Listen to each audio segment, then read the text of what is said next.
O presente de bodas de Veiga Miranda, voz Iba Mendes.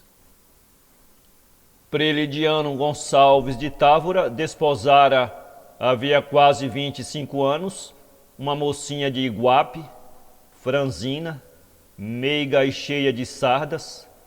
Naquela época ainda não era ele escrivão, nem qualquer outra coisa.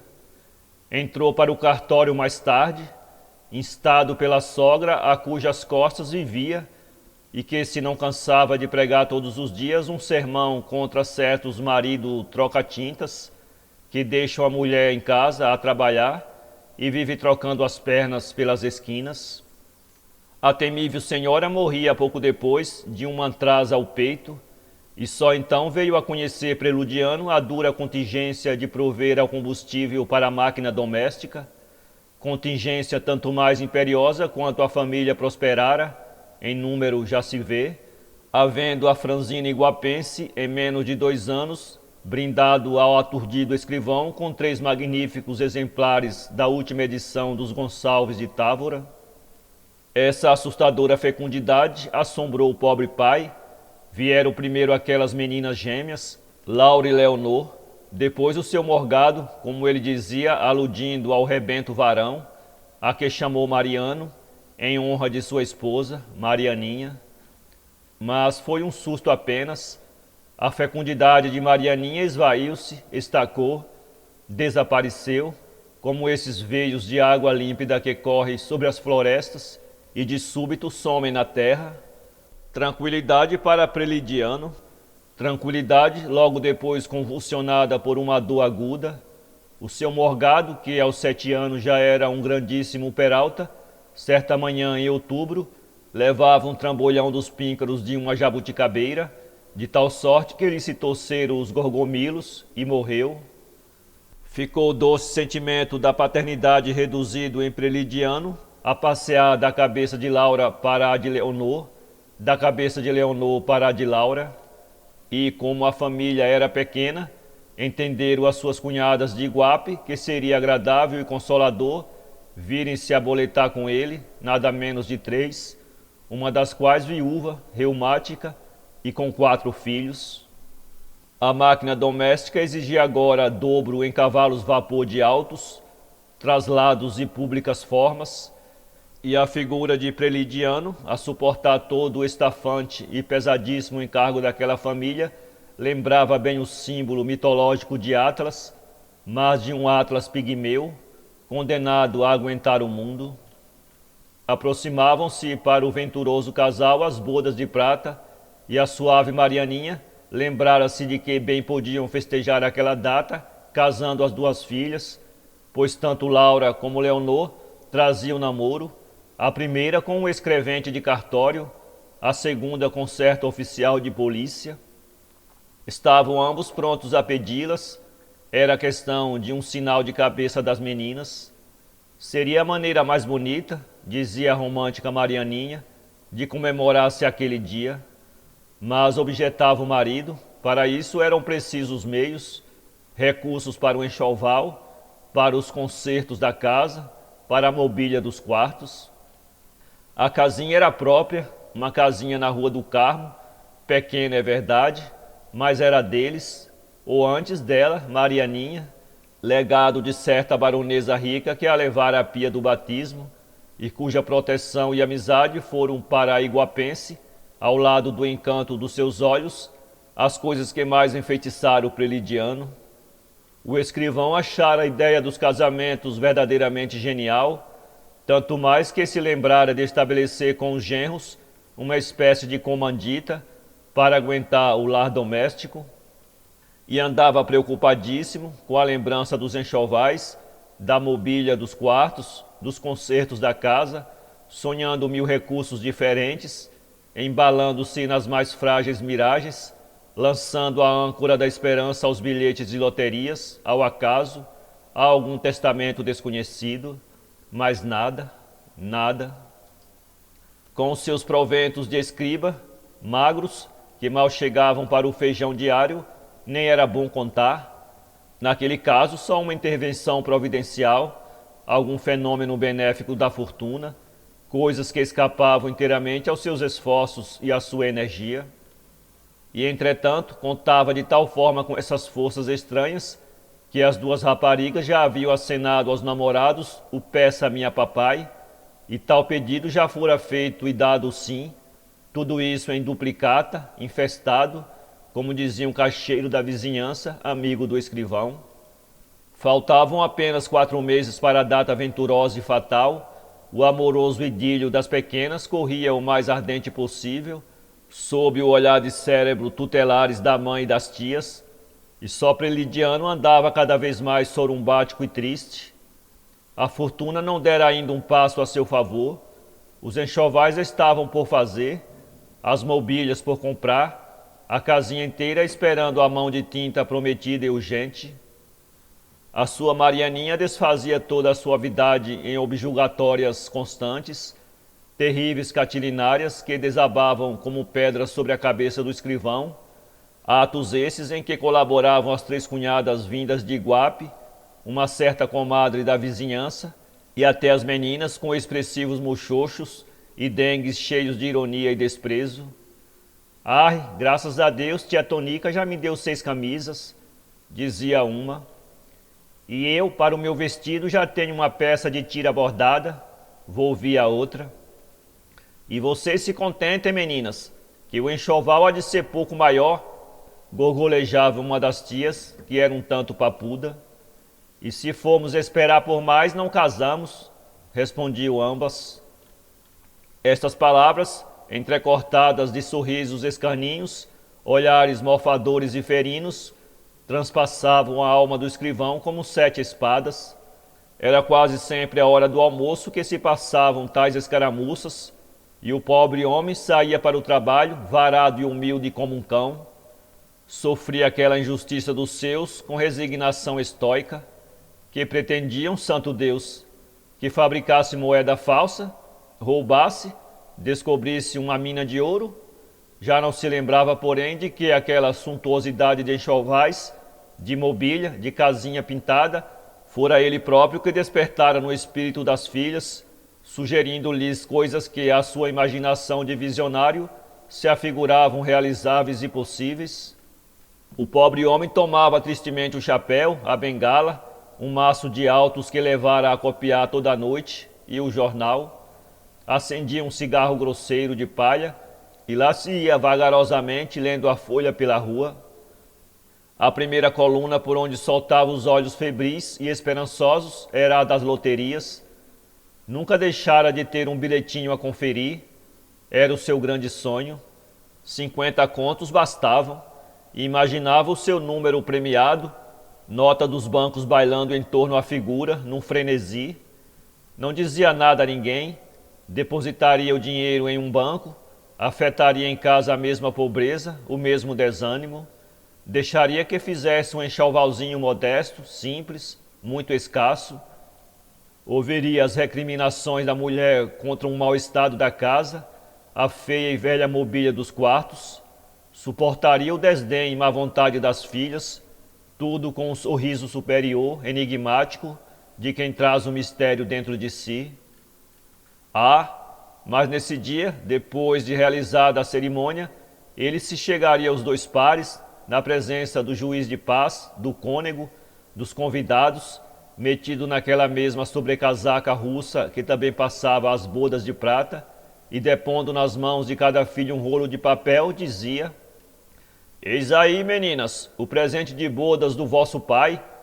Eram 20 apólices, 20 contos para cada uma, e todos ficariam atônitos, e ele radiante, alegre, triunfador, seria abraçado e beijado pelas filhas, pela mulher, pelas cunhadas, e até pelos 2 genros, sem dúvida, principalmente pelos 2 genros.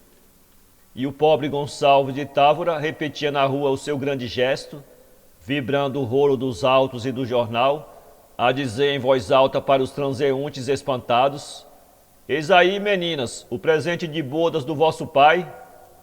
Mas o som das suas próprias palavras vinha fazê-lo cair em si, despenhando-se do alto da sua quimera para a dureza da realidade e do asfalto. Diariamente era a procura dos números da loteria que o levava a sonhar, e diariamente a sorte fugia dele numa obstinação cruel. Da coluna das loterias passava os olhos pelo jornal todo, com indiferença. Lia-o, entretanto, linha por linha, até o fim, mas às vezes a leitura estava para um lado e a sua imaginação se desgarrava por outro, aos saltos, atrás do belo sonho de sempre.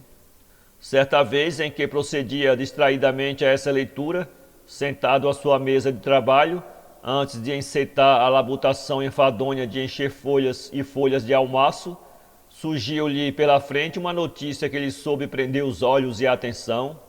Vinha no obituário e dizia: suicidou-se ontem, ingerindo uma forte porção de láudano, o conhecido negociante desta praça, Sr. A. de L.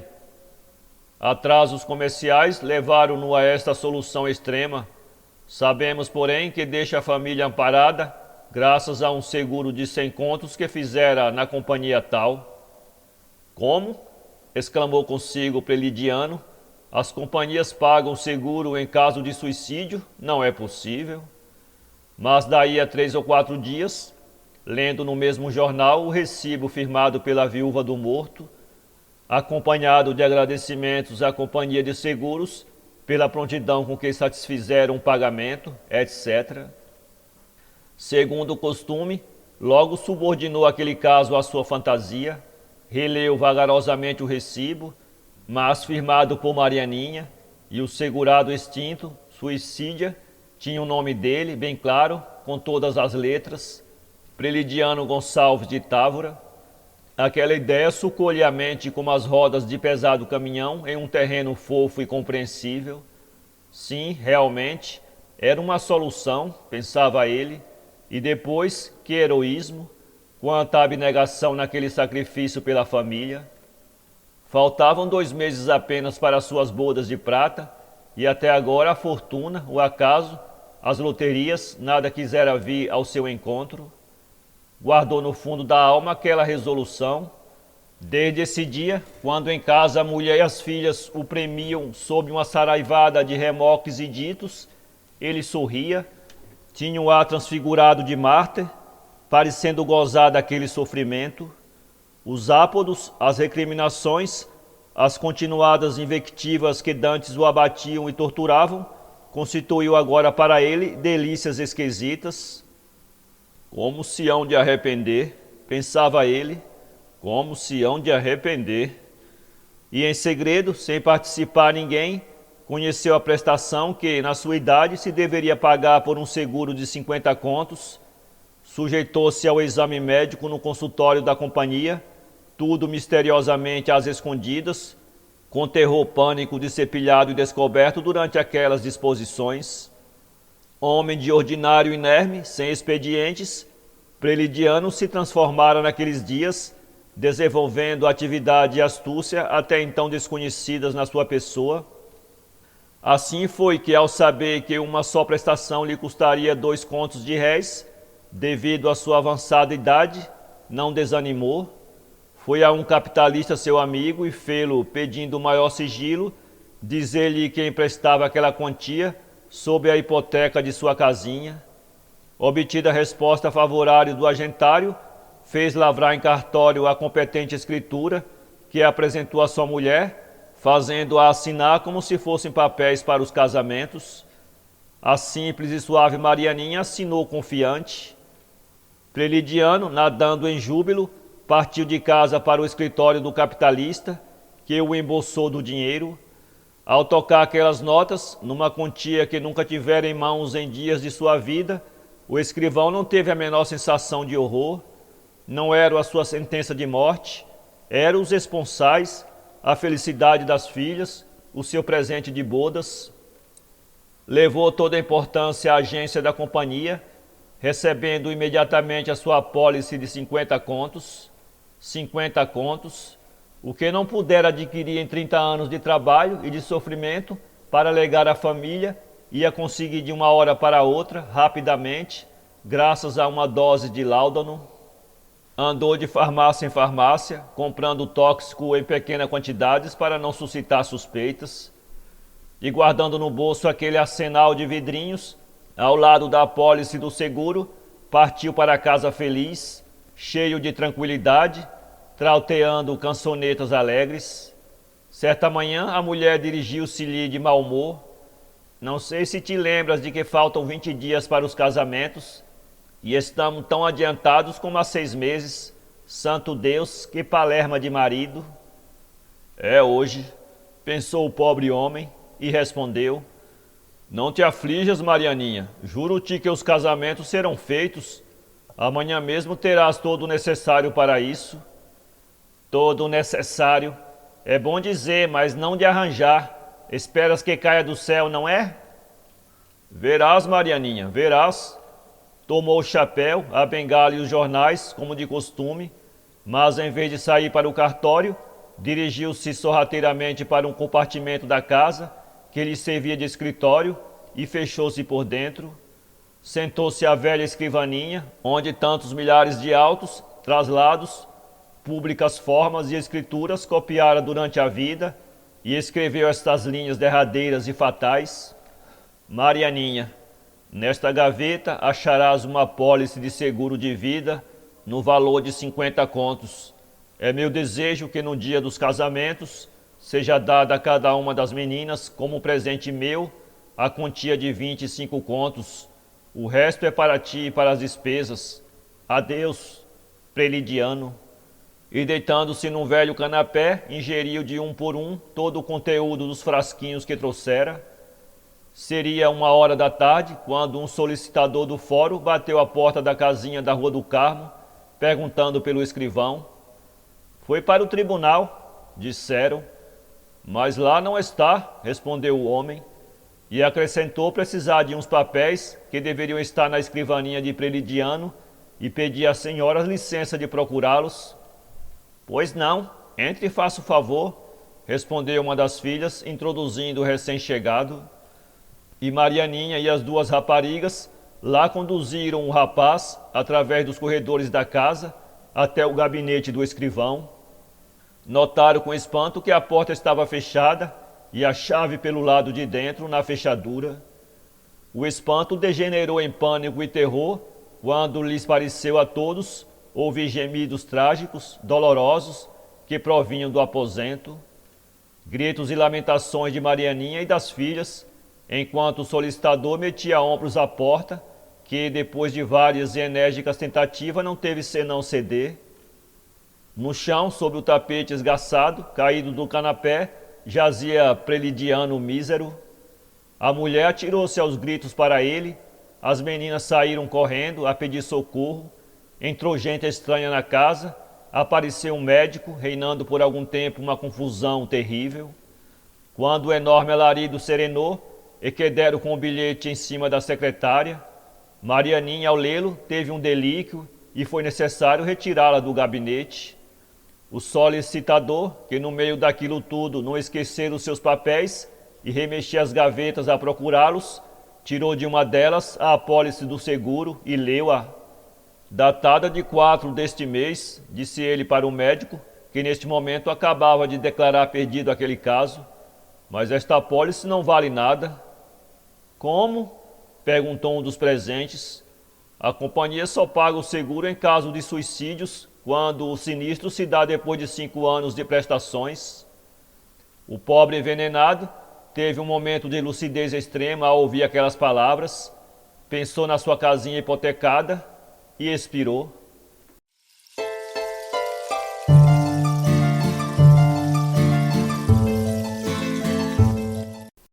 Para ler este conto, acesse www.poeteiro.com